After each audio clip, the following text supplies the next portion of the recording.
The September 28th, 2022 special meeting of the Monroe County Legislature will now come to order.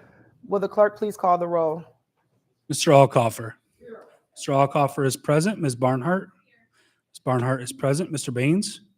Mr. Baines is present. Mr. Blankley. Mr. Blankley is present. Mr. Brew. Mr. Brew is present. Mr. Burgess. Mr. Burgess is present. Mr. Colby. Mr. Colby is present. Mr. Delahanty. Mr. Delahanty is present. Ms. Delvecchio Hoffman. Ms. Delvecchio Hoffman is present. Mrs. DeFlorio is excused. Mr. Dondorfer. Mr. Dondorfer is present. Mr. Frazier. Mr. Frazier is present. Ms. Hasman. Ms. Hasman is present. Mr. Hebert. Mr. Hebert is present. Ms. Hughes Smith. Ms. Hughes Smith is present. Mr. Johns. Mr. Johns is present. Mr. Keller. Mr. Keller is present. President Lamar. Here. President Lamar is present. Mr. Long. Mr. Long is present. Mr. Mafucci. Mr. Mafucci is present. Mr. Marinetti. Mr. Marinetti is present. Mr. McCabe. Mr. McCabe is present. Mr. Milne. Mr. Milne is present. Ms. Roman. Ms. Roman is present. Ms. Smith. Ms. Smith is present. Ms. Taylor. Ms. Taylor is present. Ms. Vasquez Simmons. Ms. Vasquez Simmons is present. Ms. Vecchio. Ms. Vecchio is present. Mr. Udelson. Mr. Udelson is present. Please join me in a moment of silent prayer.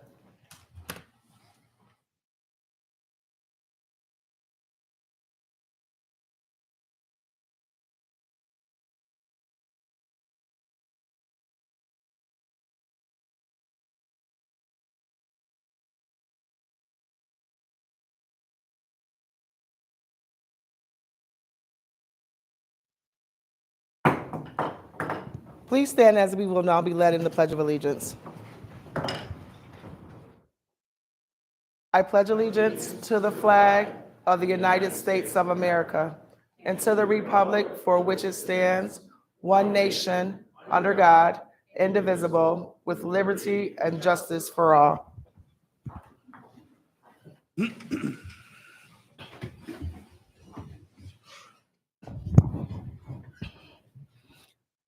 I call this special meeting of the legislature pursuant to the authority vested in me as president of the Monroe County Legislature by section C2-9C1 of the county charter and section 545-5 of the rules of the legislature of the county of Monroe. Tonight, we will recess the special meeting of the legislature for the purpose of convening a public hearing on amending Monroe County Charter and Administrative Code relating to the legislative district boundaries and the terms of office of members of the county legislature. I will go over the process for the hearing once we get to that item on the agenda. Before we begin, I would like to take a moment to acknowledge our past and present elected officials in attendance outside of this honorable body. Councilwoman Lachey Harris.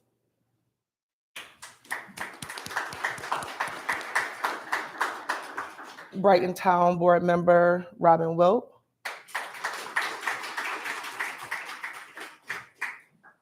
And that seems to be it.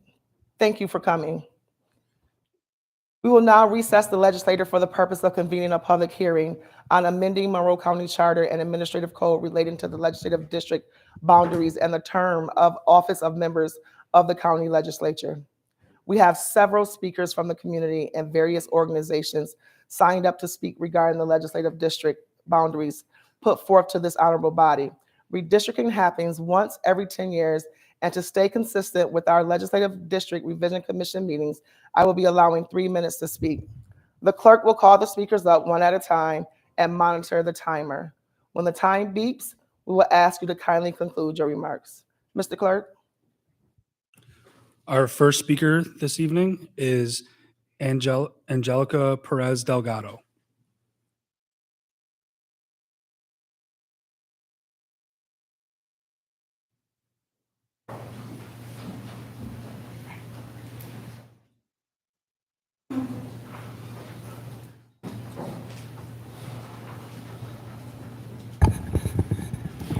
Hello, everyone. Ooh, this thing is loud.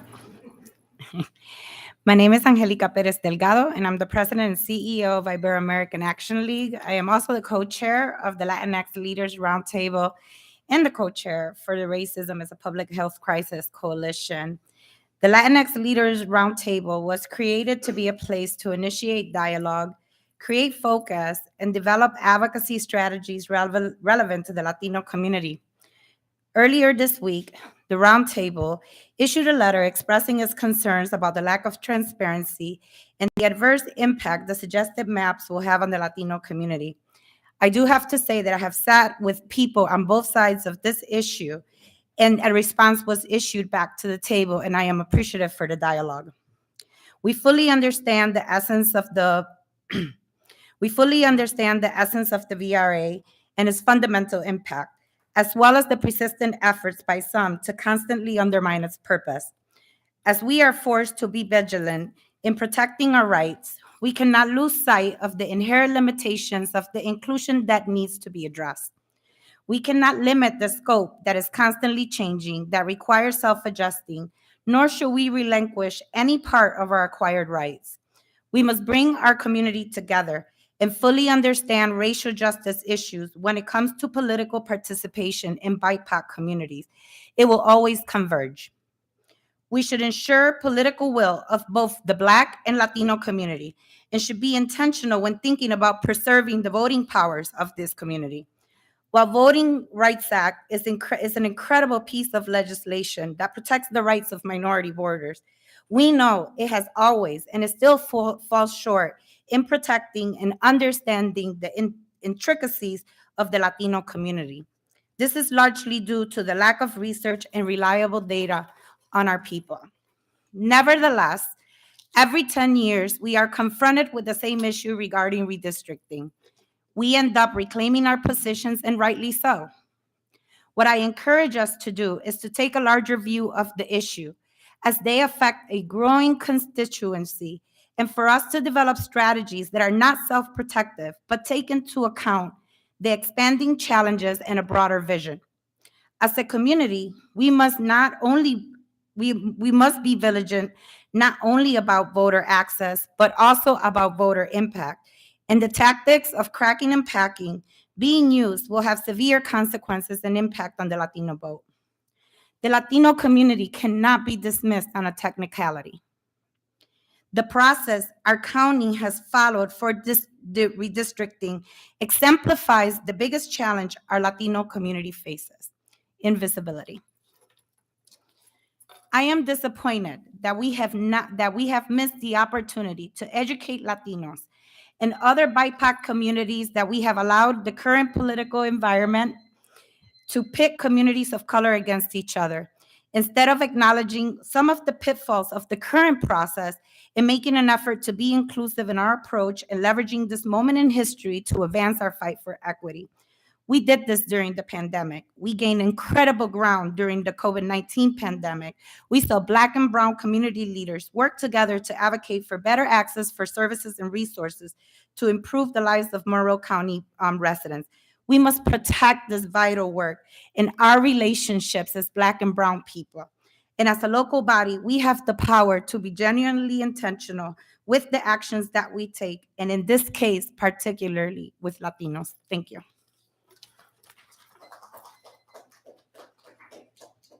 Our next speaker is, I would like to acknowledge our former mayor, Lovey Warren. Thank you.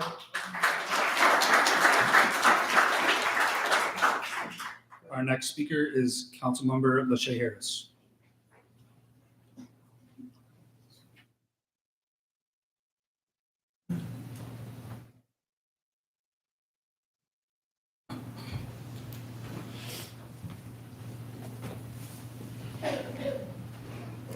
Thank you, President Sabrina Lamar, County Exec Alan Bello, Minority Leader, Majority Leader.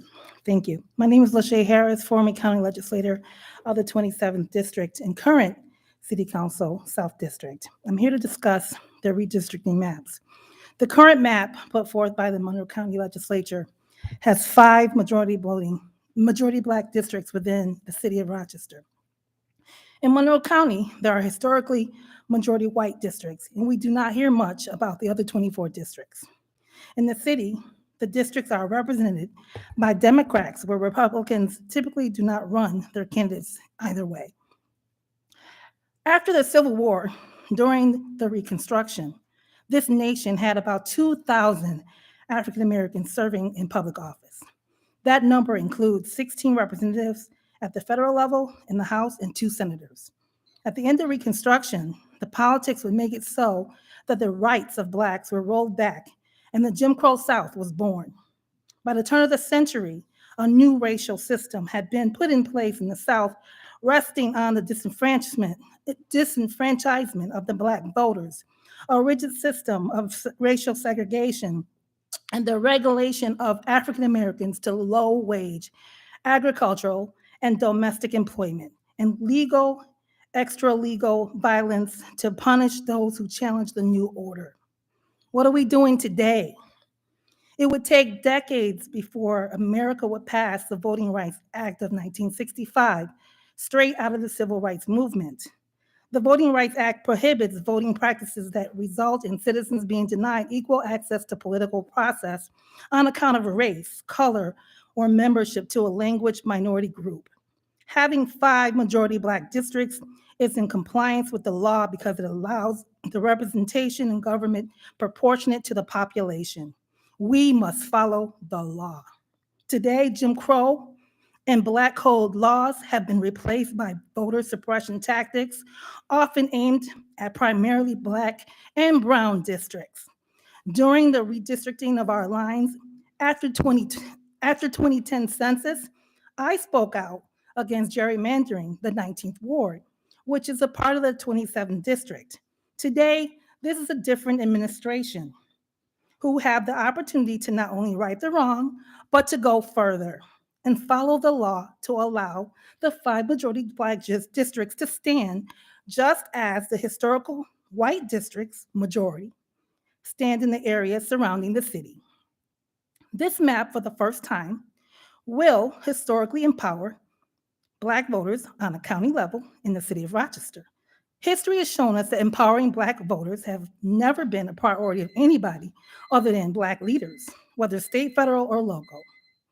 Our leaders of the past have to sue to create lines of proper representation, and it's a shame that we're seeing this in 2022.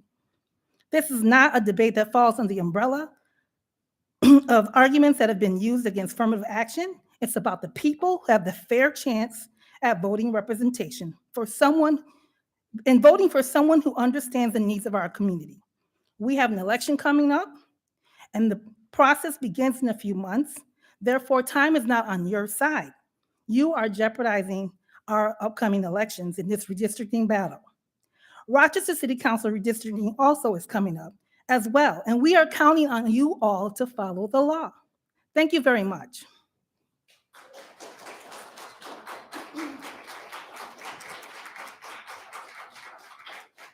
Our next speaker is Aaron Egloff.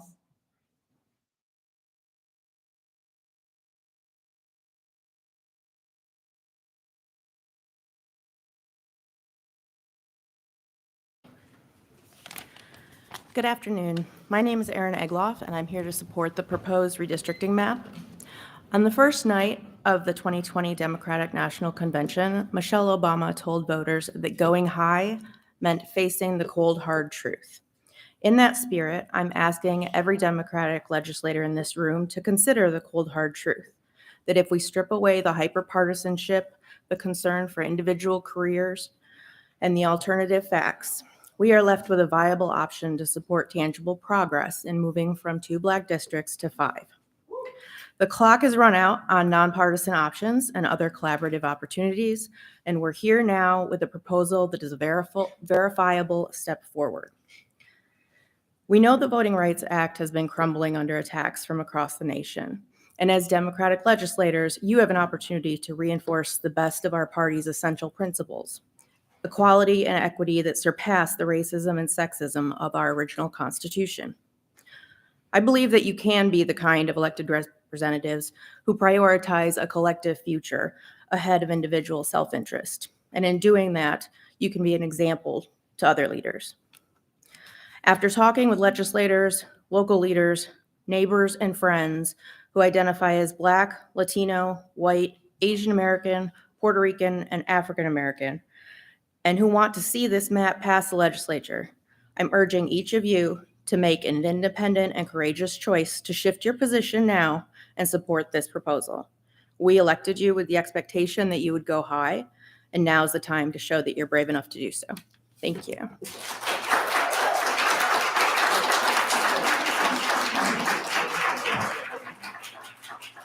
Our next speaker is Mark Fitzstevens.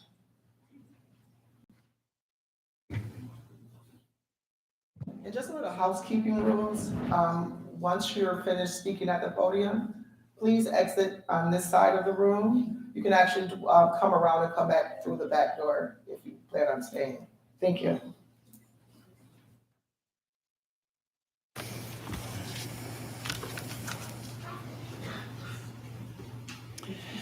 Good afternoon. My name is Mark Fitzstevens. I'm a longtime resident of the city of Rochester.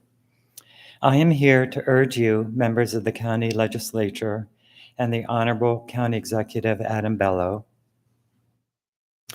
to approve the bipartisan redistricting map, which has 5 majority Black districts.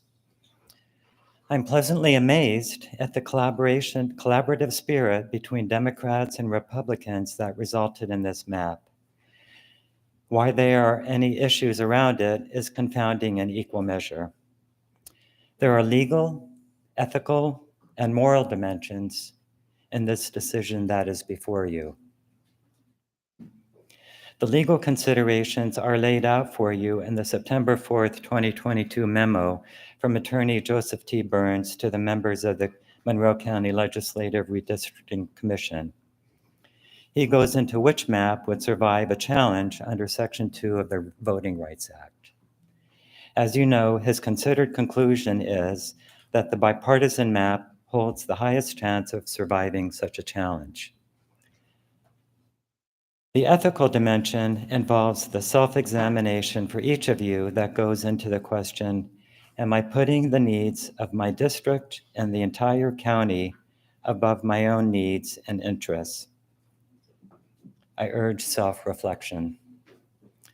The moral dimension of your decision is this: which map bends the long arc of the moral universe toward justice? I stand before you insisting that you bend it now toward justice. Please approve the bipartisan map. All residents must be fairly and adequately represented in government to choose the leaders that they want. As Nate McMurray states in his September 23, 2022 letter, do what is right. I agree with him when he pleads for an interpretation of voting rights that represents both the letter of law as well as the spirit of law. We need a map that increases the number of Black districts from 2 to 5. Such a map, hopefully, will soon be sitting on the county executive's desk. Thank you.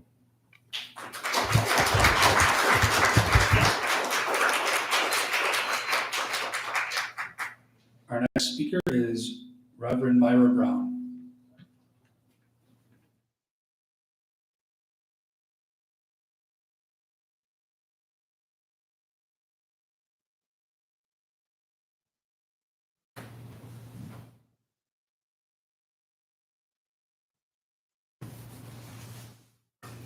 Good evening.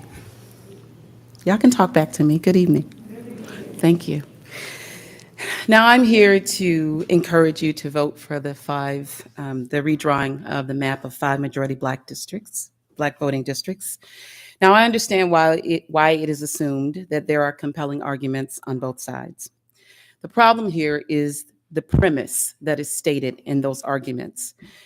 This argument opposing it appears to be about Latina voters who believe that Black voters should not be enfranchised because their voting population is growing.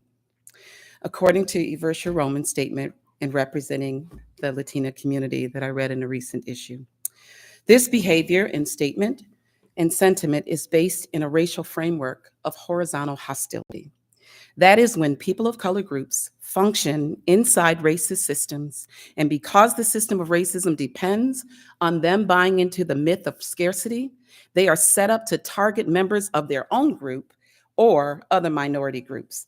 The end result is that white supremacy and racism wins. defaulting to the status quo and anti-Black anxiety, thwarting Black progress in particular. That is what will happen here. The new map proposed leaves 24 white majority voting districts. Opposing it will leave more than that. Racism wins. This map is not lumping Latinos nor Blacks into any racial category in and of itself. It instead acknowledges where Black voters live and how concentrated and compact they are in this crescent community. Unlike Latino voters, it acknowledges that they meet Black voters and meet the Gingell's test for voting in blocks, for being disproportionately impacted by its voting system, by being directly tied to a particular history of discrimination that we can point to, implicating legislative actions like housing and land covenants, to name just a few. The truth is that Latino voters live much more dispersely throughout the city than Black voters and do not tend to vote in blocks or share the same voter suppression history as Black people. They share it, but it's a very different history. We have a different history and we are not the same. The reality is that why we don't have a racial identity group that meets the Gingell's test in the Latino community, there is no reason to say that Black communities need to wait. They need to hold up. They need to stop. They need to not be enfranchised. This is crazy talk. The open claim of not counting is based in the context of the discussion of what Section 2 of the Voting Rights Act requires for the creation of a majority voting district. This is not a call for the Latino communities to step back. This is an acknowledgement that there is no legal standing within the Voters' Rights Act to step up in the context of creating 5 voting districts for the Latino community. If there were, I'd be up here fighting for it with everything in me. It doesn't negate the fact that the Latino community is not an ethnic or minority group. Of course you are. It also is valid that the term is assigned through a white privilege lens. So as we look at, so has every voting map that has ever been drawn to date, whether by professionals or amateurs. No map until this one sought to enfranchise Black voters. This narrative is a smokescreen and a gaslighting to thwart Black political progress that Black voters in the Crescent are legally entitled to, according to the Federal Voters' Rights Act and the history of discrimination. If they live compactly and concentrated as Black voters and residents in the Crescent, then they should have this right. If they've passed the Gingell's test, which they have, they should have this right. The truth is that the opposition to this dilutes, neglects, and fractures the voting justice due to the Black community. Who is providing legal protection from the bias and the discrimination worldview being espoused in the opposition to the Black community? So I urge you to support this map. And after its passing, we should have a conversation about how to get voters justice for the Latino community in a much larger way. We need to have that conversation, but today the conversation is about Black voter enfranchisement.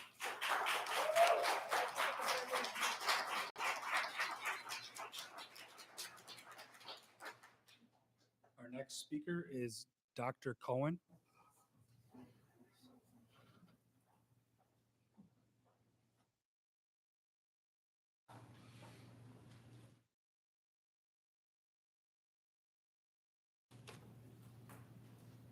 Good evening, everyone. My name is Dr. Charmaine Cohen, and I want to thank you for the opportunity to speak before you today. I come before you to express the need for our county legislator to be in compliance with all redistricting legislation, including the Voting Rights Act of 1965. As you redraw the district lines for our community, we want you to know that this act specifically ensures the protection of Black voting rights during the redistricting process. Historically, redistricting has been used for disempowering Black, brown, and poor communities. As a result, these communities have struggled and together are considered communities of interest as they share many commonalities. This honorable body must consider it urgent to be in compliance with the Voting Rights Act and not continue to hurt our communities. Black, brown, and poor communities have struggled for years to obtain representative leaders or even hold the leaders accountable, which has made it difficult to advocate for the needs of their communities. Approving the map today before you will be the starting point to addressing all these concerns. The Monroe County Legislature and County Executive, Mr. Bello, have an obligation to comply with the Voting Rights Act of 1965 as it pertains to redistricting. And this is something that should not be ignored for political preference. I urge you, all of you, and County Executive Mr. Bello, to do what is right and approve the map because it complies with both state and federal legislation. And I also urge you to protect the needs of all the underserved communities who have been negatively impacted by the ignoring of the Voter Rights Act legislation. Thank you.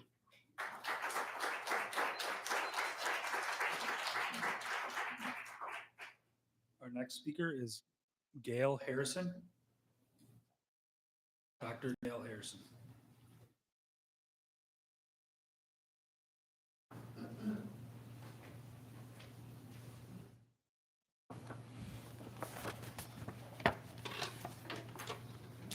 Good afternoon. My name is Dr. Gail Harrison, and I'm a registered Democrat and consistent voter. Redistricting is a complex issue involving many variables which detract from the heart of the issue: enfranchisement for citizens that have long been disenfranchised. Advocates for justice, faith leaders, and many politicians, Democratic and Republican, are in support of the Voting Rights Act and redistricting that includes 5 historically Black locations where we live. The Voting Rights Act requires more Black representation, at least 5 Black districts for Monroe County. The Voting Rights Act safeguards the right of minority groups to choose the leaders we want. There is a well-established legal standard known as the Gingell's test used to achieve this, and the map for the 5 Black districts upholds this standard. The Gingell's test states that a minority group must meet 3 preconditions to prove racial discrimination under the Voting Rights Act. 1, the minority group must be geographically compact enough to comprise a majority in a district. 2, they must be politically cohesive. 3, there must be over 50% minorities in an area, and voting history must show that the minorities vote together. The 5-district map solidly meets the Gingell's criteria. Rochester has enough Black residents for at least 5 Black districts in Monroe County. This is fair and legally required. There can be no cracking, no packing, no submerging, or diluting the Black vote.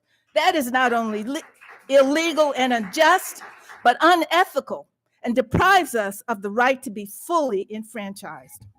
As faith leader Reverend Myra Brown has pointed out, Black lives matter at all levels of society.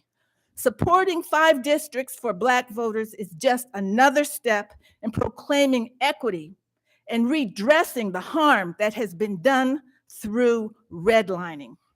I urge every legislator to support 5 majority Black districts within the redistricting map for Monroe County. Thank you.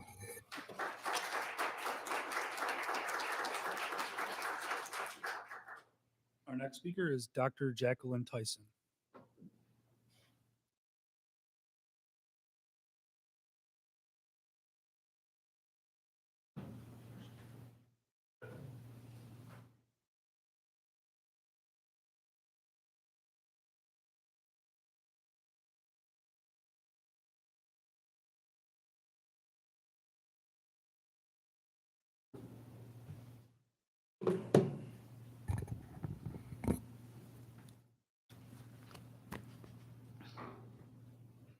Good evening.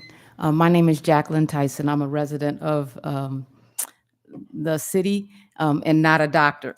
So to President Lamar and the county executive and all other legislators, I urge this body, this honorable body, to approve the map before you today. This redistricting cycle presents us with an opportunity to correct historical injustices. The bipartisan crescent map ensures that Monroe County will be in compliance with the Voting Rights Act of 1965. We must do everything we can to make sure that voting rights of Black people in the city of Rochester are preserved. Our democracy is stronger when every voter has the right to choose their representative, and Section 2 of the Voting Rights Act was put in place to ensure that that happens.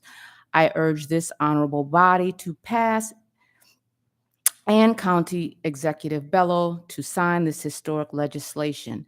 And I would also just like to add, there are several things that have been stated already, but the one thing that resonated with me today is as we stood for the Pledge of Allegiance, it talks about justice for all. And in this instance, we need justice for all, not just justice for one set of the population. So with that, I thank you and urge you to approve the map that's been given. Thank you so much.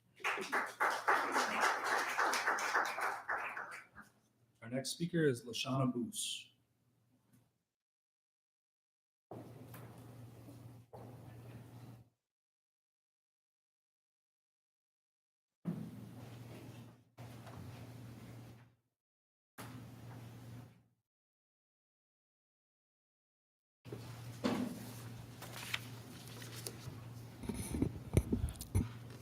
Good evening. My name is Lashana Boos. I am the past Democratic Commissioner for the Board of Elections. I also am a resident of the city of Rochester. And I'm reading correspondence on behalf of my sorority, Delta Sigma Theta Sorority Incorporated. Dear Monroe County Legislature, the Rochester Alumni Chapter of Delta Sigma Theta Sorority Incorporated firmly asserts its position on the redistricting process for the city of Rochester in Monroe County. We, the members, are committed to ensuring a fair and ethical process. We thank Monroe County Legislature President, the Honorable Sabrina Lamar, for making this an open process where both the city and suburban residents can share testimony. It is known that redistricting is a point of contention and great national concern, specifically here in New York. If conducted properly and transparently, redistricting can be fair and equitable process. Redistricting is the process of drawing the lines of a district so communities can elect legislators that represent the people. The lines drawn should be done so it brings neighborhoods and communities of interest together, not apart. The current lines within Monroe County are split down the middle of streets and do not use natural dividers within the city of Rochester. This legislative body must not endorse these type of lines and drawing, which specifically divides neighborhoods and takes away their ability to unite, effectively advocate for their community needs, and most importantly, elect representation for their community. If these lines remain the same and communities are not brought back together, it will result in the following scenario. Neighbors across the street from each other would have to address and appeal to more than one legislator for the same concern. Furthermore, legislators who do not live in the neighborhood or may not understand or prioritize the challenges of that, entire community in which they represent. This type of scenario creates a situation where the needs of specific neighborhoods will be ignored for another 10 years, therefore perpetuating a continued cycle of inequity and representation and disenfranchising the vote of thousands of voters in this community. We, the members of Rochester Alumni Delta Sigma Theta Sorority Incorporated, propose a common sense and equitable approach to redistricting. The lines drawn must pass a litmus test. Will the lines drawn geographically bring neighbors together or split them apart? Are the lines drawn continuous or are they jagged, excluding a specific group of community members, i.e. cracking or packing? Case in point, many city legislative districts for example, 22 and 29, or 26 and 28, depending on what side of the street you live on, determines what legislator is assigned to you. This is unacceptable and confusing for residents and certainly does not pass the proposed litmus test. These maps must be drawn to preserve communities by keeping them together so people can elect officials that effectively represent them. If it is our belief that towns and villages should not be broken up and city residents should remain with city residents. It is known that the demographics and issues of these residents are completely different, and by combining them into a district dilutes the potential issues of either group. This is a call to action for the Monroe County Legislature Redistricting Commission, the Monroe County Legislature, and County Executive Bello to do what is right. Draw the lines that no longer favor incumbents and other politics as usual, but honor and restore the voting power back to the people of Monroe County. This will ensure all voices not only count, but count equally. Respectfully submitted on behalf of the Rochester Alumni Delta Sigma Theta Sorority Incorporated. Thank you.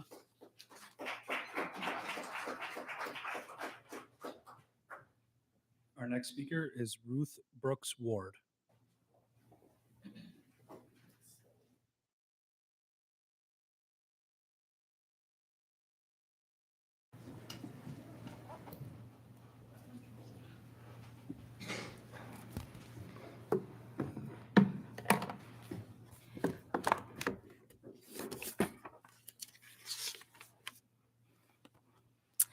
Good evening, everyone. My name is Ruth Brooks Ward, and I am a lifelong Democrat, and I'm a resident of the city of Rochester, as well as a veteran of the United States Army.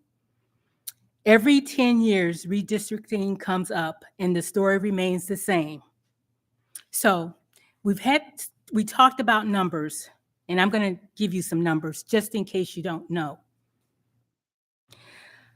In the 25th district, there's a total of 774,882 people. Of the 774,882, there's 630,840 white, 36,481 Hispanic, 69,928 Black, 19,238 Asian, 17,132 Native Americans, and 992 Pacific Islanders. In the city of Rochester, though, there's a total of 211,328 people, 69,792 white, 41,869 Hispanic, 94,143 Black. I'll say that again. There's 94,143 Black people in the city of Rochester. There's 69,792 white people in the city of Rochester. Okay, so you got those numbers. There's 10,207 Asians, 4,270 Native Americans, and 508 Pacific Islanders. So with that being said, without each one of you enhancing your constituents' lives and living the values every day, your legislative body means nothing. That holds true today. How can this body get away with suppressing Black voting rights? At what point will Black voting rights be addressed and respected? It's a crying shame that in 2022, we have Democrats, you hear me? Democrats fighting Democrats over the suppression of Black voting rights. While historically, Black voters have been the foundation of success for Democratic elected officials. We have a chance to draw bipartisan lines that will provide and produce 5 majority Black districts. Those 5 districts can be created while remaining compact and adhering to the law. This is not a new battle. These are the same battles we fought in the 80s, 90s, and 2000s. Maybe the Democratic Party is racist rather than inclusive, as you claim to be. And the fact that we have Black legislators fighting against these districts both baffles and saddens me. The Republican legislators seem to get it, so I'm told. Why can't you? You are disgusting and a shame before God. Shame, shame on you. Prove me wrong by showing that you genuinely care more about the voting rights of your Black constituents than the measly $18,000 you are receiving here for doing nothing. Vote for the 5 majority Black districts. Thank you very much.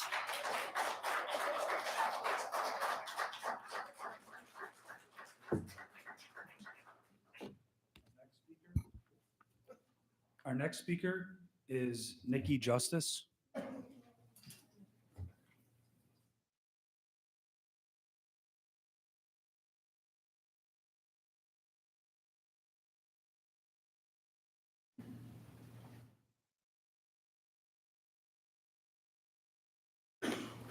Good evening, everyone. My name is Nikki Justice. Not only am I a constituent of Legislative District 25, I am also an executive board member for Noble, our Western New York chapter. Noble stands for the National Organization for Black Law Enforcement Executives. Okay, so I read the recent Race Commission report, and it detailed historical discrimination in the Rochester Crescent, which is historically undervalued, experiencing redlining, disinvestment, discriminatory voting practices, lack of government responses, and more. As I stated before, I live in the 25th Legislative District, which is part of the Crescent. My district includes 2 of the poorest zip codes in New York State. It is also one of the first districts, along with 22, to elect a Black person to then Board of Supervisors, which became the county legislator. I am troubled by the fact that today we have someone representing our district, mine, who not only voted against a qualified Black man for public defender, and I'm talking about Mr. Robert Fogg, but also opposes the bipartisan Crescent map that would create 5 minority Black districts in the city of Rochester, which is in compliance with Section 2 of the Voting Rights Act. My district, District 2025, is the district of Constance Mitchell, who spent decades fighting for the rights of Black people. How dare someone sit in that seat and vote against the interests of the Black people that you are supposed to serve? This Crescent map will correct an injustice that has existed in the city of Rochester for decades. I do not see how anyone could claim to care about Black people, to actually protest for Black Lives Matter, and then be against the map. I am calling on the legislator to pass the historic map and for the county executive to please sign it. And I need to echo the woman who was before me. It's a shame how we have this side of the aisle who is more supportive of Black people in the Crescent map and giving us a chance, finally, at least. And then we have this side. I'm a registered Democrat, and I'm disappointed. Thank you for your time, and have a good evening.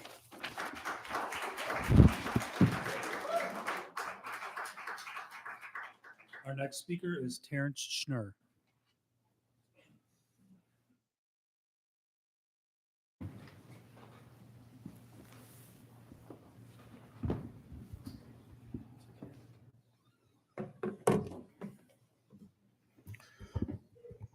Good afternoon. This map is contrary to the plain language of Section 212C4 of the Monroe County Charter. No amount of drama can change that. This map makes a mockery of Section 34.4 of New York State Municipal Home Rule Law. No amount of dismissiveness can change that. The claim that this map is required by the Voting Rights Act rests on a careless reading of the statute, the case law, and the facts. No amount of dogmatism can change that.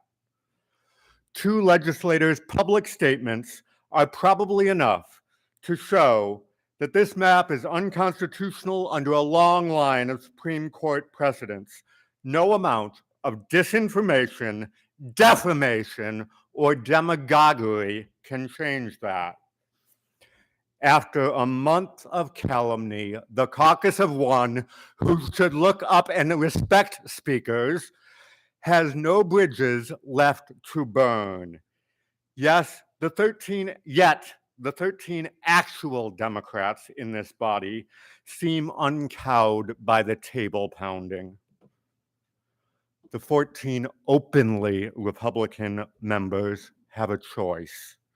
You can continue to delude yourself that you can force through the kind of shameless gerrymander that we have seen in each of the past 3 redistrictings, or you can work with the 13 Democrats to produce a fair, competitive map that complies with the actual law.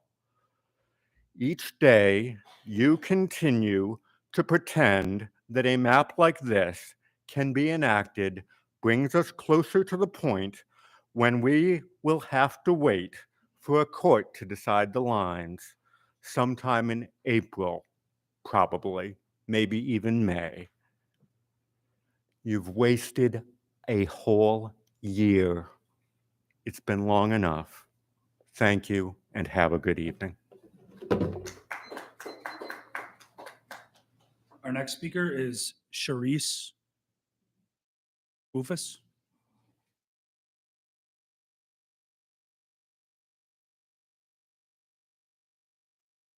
Our next speaker is Michelle Daniels.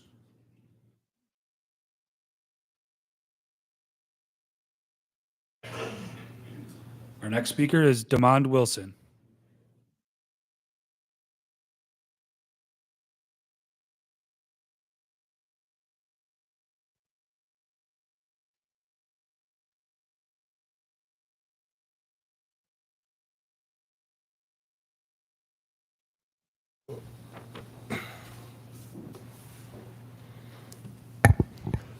Good evening.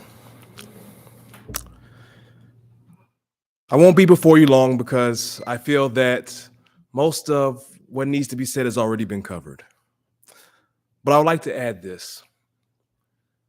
As Americans, we are all familiar with the notion, no taxation without representation.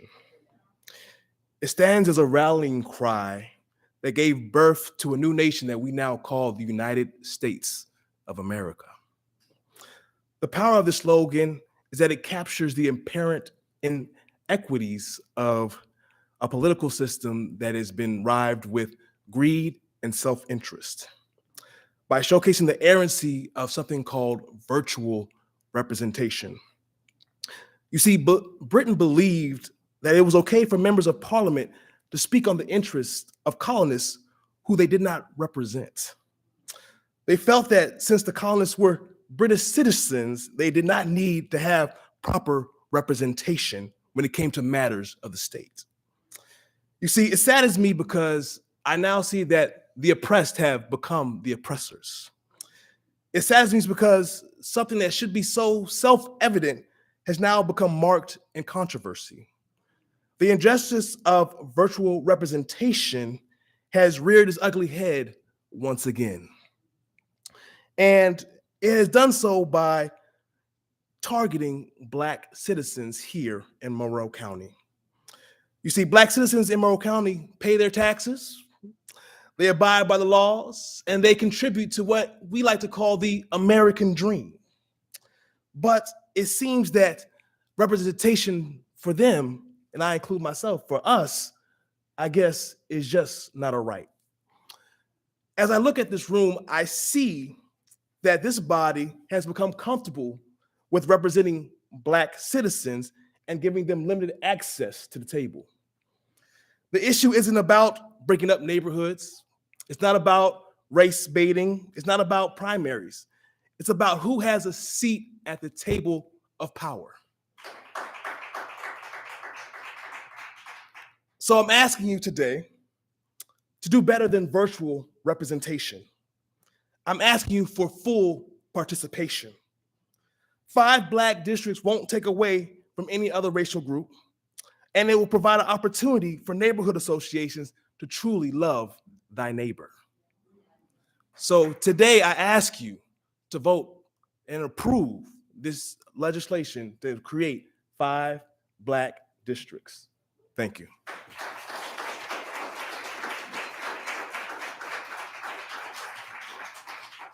Our next speaker is Michael Slade.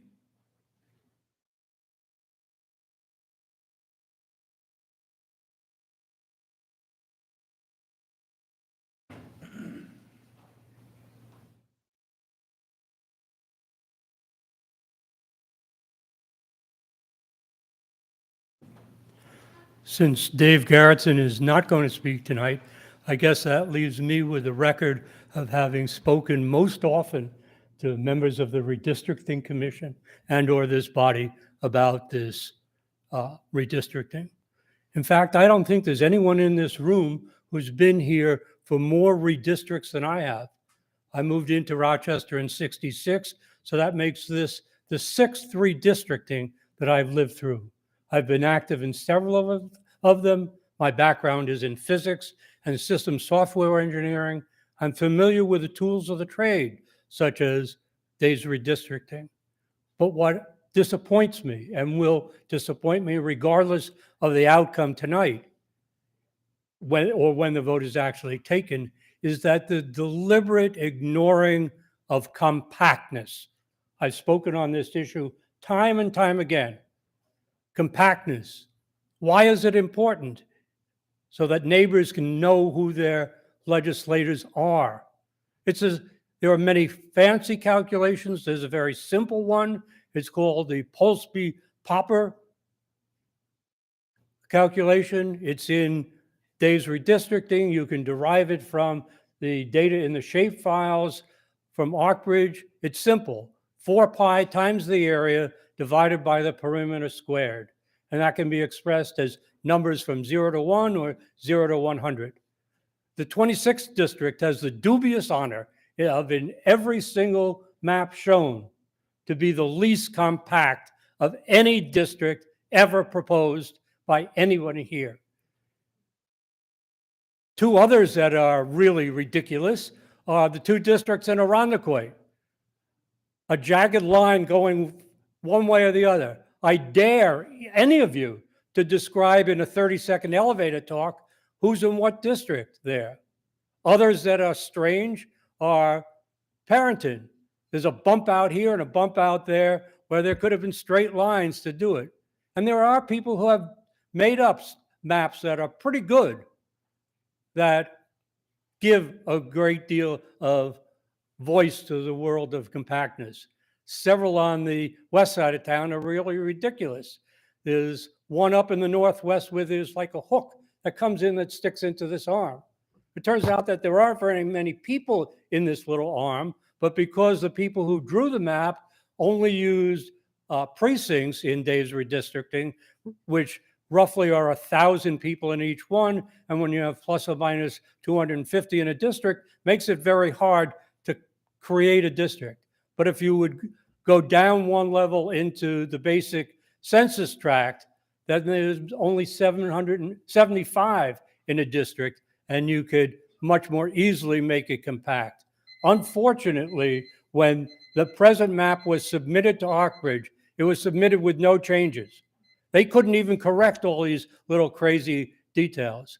I'm disappointed and saddened, and this map is a disappointment to all the people of Rochester in perpetuating the lack of compactness. Thank you.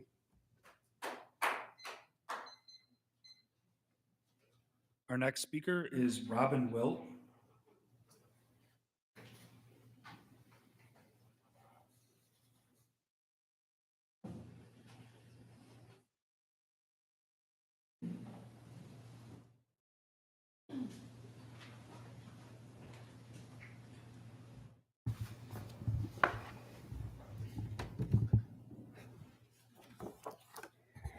Good evening.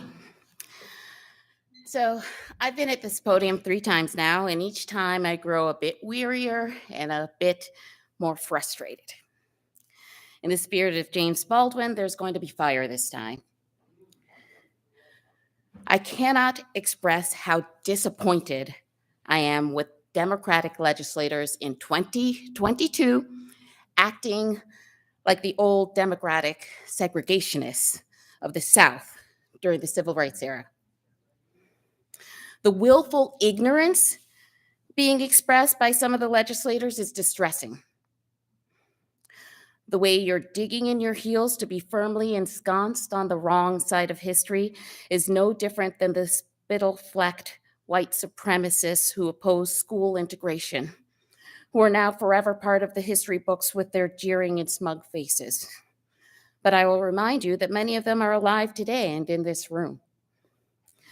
The current state of Monroe County Legislative District maps is not hard to characterize.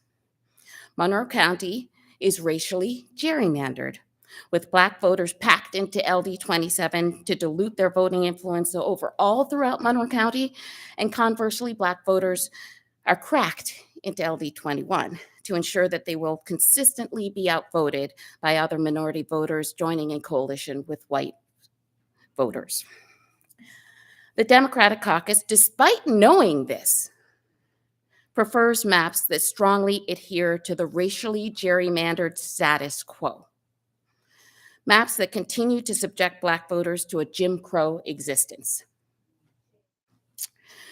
What's even more despicable, however, is that members of the Democratic caucus are hiding behind Latinos to carry the water of white supremacy and enforce a racial hierarchy that keeps Black voters at the bottom. We as Black voters are not asking for anything more than equitable apportionment of our voting strength by demographic weight. We are 16 to 17% of Monroe County voters, and the map that contains 5 out of 29 Black districts is directly proportional to that demographic weight. As a Black woman who sits at the bottom of the white supremacist racial hierarchy, I am tired of other groups standing on our shoulders in an attempt to forever deny us the equity that we deserve. It's due time that we redress the injustices wrought upon the Black voters through fair and just redistricting. If you're truly anti-racist, if you care anything for Black voters, I implore members of the Democratic caucus to be on the right side of history and vote for the Crescent map.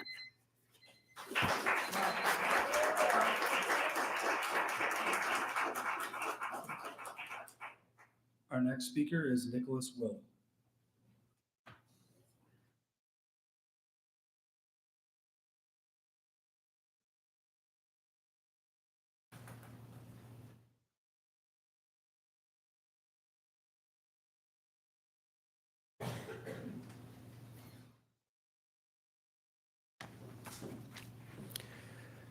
Good evening. In our hearts, every resident of Monroe County must know that it is segregated by design. From the city of Rochester, a majority non-white population, you can drive about 20 minutes in any direction and find Confederate flags flying, even though in the Civil War, New York fought on the side of the Union. I guess such a dichotomy is to be expected of a northern city named after a slave owner, in a county named after a slave owner. In recent years, we've begun to confront this area's racist legacy anew. In 2021, the Democrat and Chronicle published a story that detailed George Eastman's unabashed racism, from discriminatory hiring practices at Kodak to discriminatory seating arrangements at the theater. In the town of Brighton, where I live, the Meadowbrook neighborhood took action to revoke its racial covenants, which explicitly prohibited sales of property to non-white people. As with Eastman's legacy of racism, the long shadow cast by racial covenants is still felt decades later. Monroe County is home to 5 of the top 50 economically segregating school district boundaries in the country. And we're so comfortable with that status quo that no credible course of action has been identified, let alone undertaken, to address that injustice. Within the city, the Crescent stands as a durable relic of Rochester's history of redlining. Amidst these efforts to grapple with our history, it is tempting to think of racism, segregation, and invidious racial discrimination as things of the past. In the minds of many, the civil rights era remains safely ensconced in the 1960s with little to no relevance to the present. Stories of blatant, unapologetic racism, like the Nicosia's Juneteenth party, serve as a distraction from the more genteel and far more pervasive and effective oppression that comes in other forms. Which brings us to today. Regardless of the process by which this redistricting map was devised, the fact remains that before this body is an opportunity to provide some measure of redress for the historic injustices that continue to afflict our community. Don't pass it up. Thank you.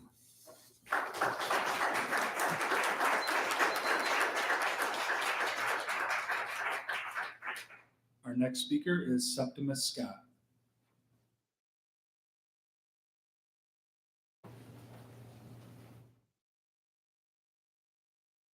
Our next speaker is Judith Sternberg.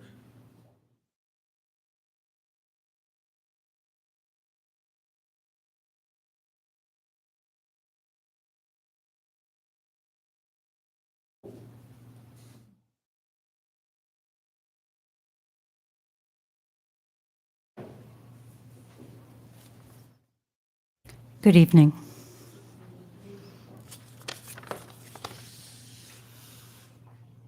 My name is Judy Sternberg, and I'm a longtime resident of Rochester. I'm here speaking for myself in support of the latest proposed map for Monroe County legislative districts, the map commonly referred to as the Crescent Map. Over the course of several months and a few iterations, many of the issues brought up by county residents have been addressed and resolved. The current map before the legislature includes those improvements and addresses the outstanding issue of proportionate representation for Black voters in Monroe County.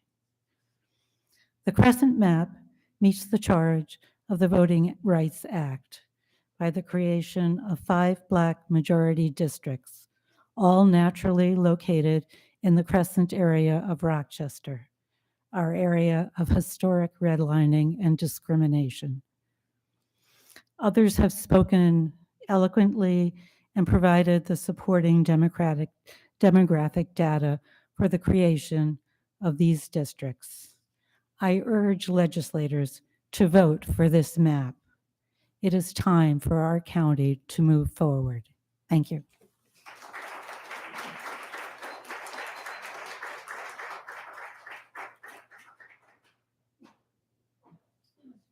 Our next speaker is Victor Garatia.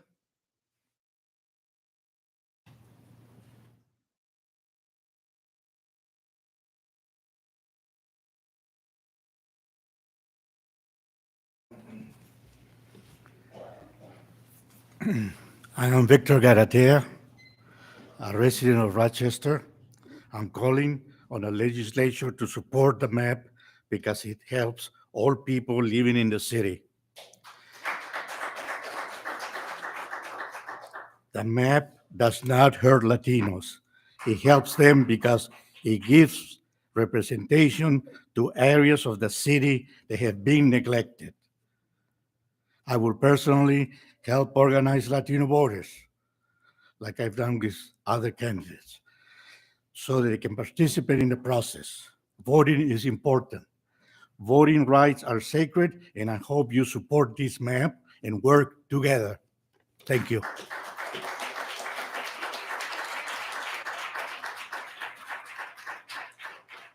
Our next speaker is Joan Roby Davison.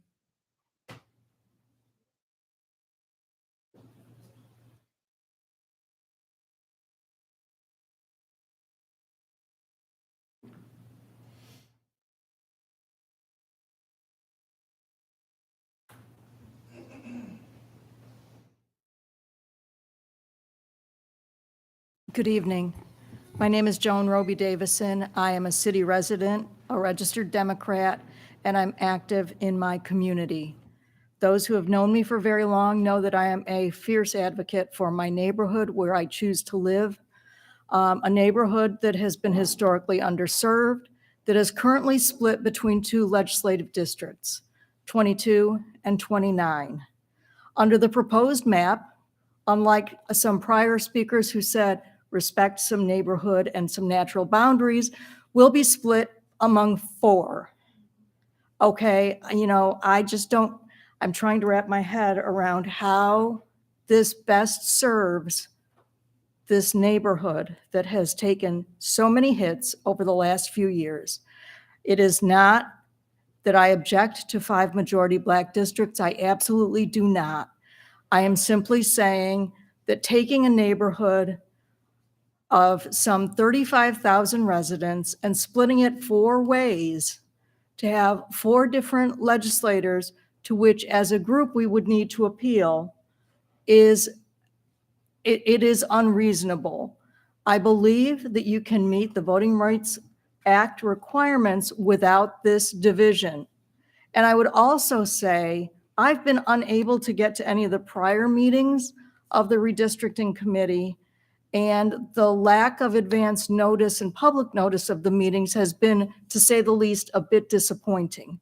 The lack of transparency in this entire process has been personally frustrating, as I tend to be fairly involved.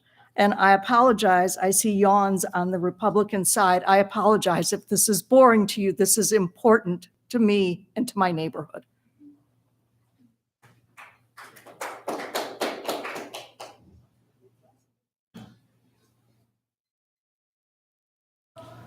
Our next speaker is Lovely Warren.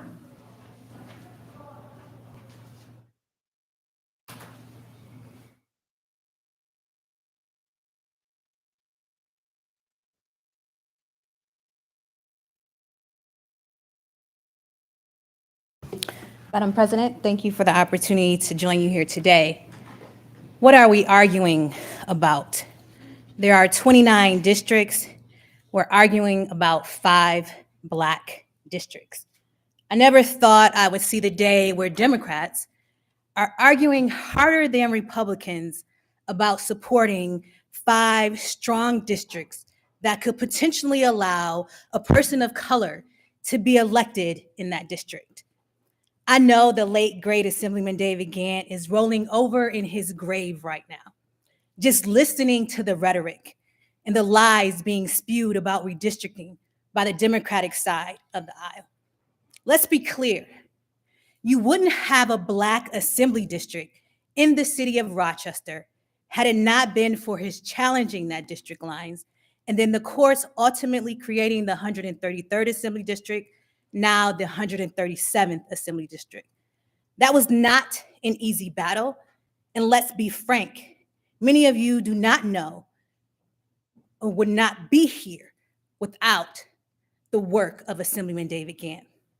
So let me educate those of you that are more concerned about keeping your elected seats than representing your people, the people that you pledged to serve. Let me educate some of you that obviously don't know how to think for yourselves. You see, I completely understand by just looking at the layout of the Democratic desk how much they think of you. I completely understand by the words that come out of your mouth how you would advocate for diluting the Black vote to create 6 weak districts and pretend to be oblivious to the catastrophic consequences of our community. You see, I know who I am. I'm a Black woman. First, I am Black, and then I'm a woman. So let me talk to my Blackness and why it is feared by the people that currently sit in the county exec's chair, in the Democratic seats that oppose this map. When you have strong Black districts, you create legislators like David Gant, Constance Mitchell, Willie Lightfoot, Todd Ballard, and others. When you create strong Latinos, you create strong Latino leaders like the late, great Gladys Santiago and Nancy Padilla, and so many other Latino leaders that came after them. You create political leaders that are not afraid to speak truth to power and advocate relentlessly on behalf of the people that elected them. You create leaders that understand that their purpose is to uplift our community, not pull the ladder up after them when they make it to the top. Each Democrat in this room knows that you cannot create 6 strong people of color districts without diluting the Black vote across the county. And truth be told, the Latino vote as well. It just can't be done. The map being proposed today is the best and most fair map to achieve the results that our next generation could be proud of. As you sit there, praising the likes of Assemblyman Gant, in the same breath, you are killing his dream. The silence among you is deafening, literally deafening on matters that matter most to the Black community. Why? Maybe you don't live in the same city as I do, because as a private citizen, I've been waiting to hear from you about crime, about poverty, about our city school district. But I haven't heard you speak to that. I haven't heard you talk about jobs, evictions, or even the people in crisis. So I ask again, what are you arguing about? Each one of you are sitting here taking up space to sit and be voiceless and be a part of the status quo, because the status quo benefits you and the people that helped you get elected. The status quo allows you to sit silently when the people of our districts, the people that you vowed to represent, are terrified, still in poverty, still looking for jobs with a livable wage, and still sending their children to failing schools. The status quo allows the least among us in this community to continue to suffer while you act like you're doing something for them. But I know the truth. And I know the truth is that your silence has been bought and paid for. So I'm proud to stand here and tell you that I left office like Shirley Chisholm, unbought and unbossed. I can look my daughter in the eyes and tell her that I fought hard for our city, for the next generation to succeed. I was successful on some things and challenged in others. But when I went home, I knew that I worked hard to uplift our community, my community, to build them up and not to bury them. So as Tony Blair once said, sometimes it's better to lose and do the right thing than to win knowing that you're wrong.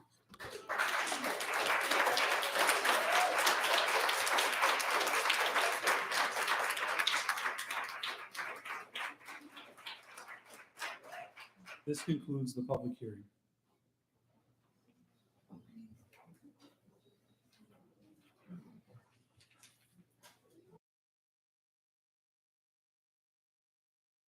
We will now convene the September 28, 2022 special meeting of the Monroe County Legislature. We will now hold the public forum. Mr. Clerk, No one is registered to address the legislature this evening. there being no unfinished business, Legislator Brew?